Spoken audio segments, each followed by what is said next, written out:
What if ancient cities were hidden beneath the Amazon rainforest and AI just helped us find them? The Amazon is vast, remote, and dense. For decades, archaeologists suspected that entire civilizations once thrived here, but the clues were buried beneath thick vegetation, nearly invisible from the ground. So instead of digging through the forest, I decided to dig through data. In this video, I'll show you how I used satellite imagery, environmental data, and GPT-4 vision to uncover hidden patterns and even predict where ancient sites might be waiting to be discovered.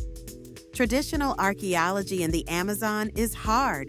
It's expensive, time-consuming, and often limited by access. So I flipped the script. I built a model that could find undiscovered sites by learning from known ones. I pulled together a huge geospatial dataset, trained a model using machine learning, and used GPT-4 to validate the findings. The goal? Use environmental signatures, things like elevation, soil type, vegetation, to predict high-likelihood zones for ancient civilizations. This meant fusing archaeology, remote sensing, and AI into a single predictive workflow. I started with location data, known geoglyphs, ADEs, ceremonial sites, fortified villages, all mapped. Then I added environmental layers, soil pH, elevation, slope, river proximity, vegetation indices like NDVI and SAVI, pulled from satellite data using Google Earth Engine.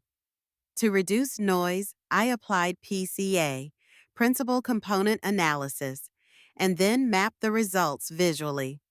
I also used texture filters like Sobel to identify subtle landscape boundaries that might mark old settlements or roads. Where data was missing, I interpolated it, creating a full coverage map of the Amazon. This is where GPT-4 Vision stepped in. I fed it environmental composites and asked it to identify what separates archaeological zones from the rest of the forest. It found clear patterns, ancient sites clustered around low to mid-elevation zones. Climate seasonality was lower. Soils were often clay-rich and pH neutral. Vegetation patterns, like Brazil nut tree presence, matched high-density archaeological areas, and most sites were close to rivers or floodplains. Even more interesting, each site type had its own environmental signature. Geoglyphs preferred high terrain, ADEs were lush and low, and ceremonial centers favored thermal diversity and vegetation richness. But how do you know if it's real? First, I cross-checked predictions with LiDAR data from published surveys, and the overlaps? Impressive. Then I looked at Brazil nut tree distributions, known to be culturally cultivated near ancient sites, and they aligned beautifully with my model's hotspots. Finally, I used a GPT-4-powered RAG model, Retrieval-Augmented Generation, to search academic literature. It pulled up supporting studies, surveys, and papers that matched the zones my model predicted. In just a few months, I went from raw data to AI-powered predictions, helping shine a light on ancient Amazonian civilizations buried in plain sight. This is only the beginning.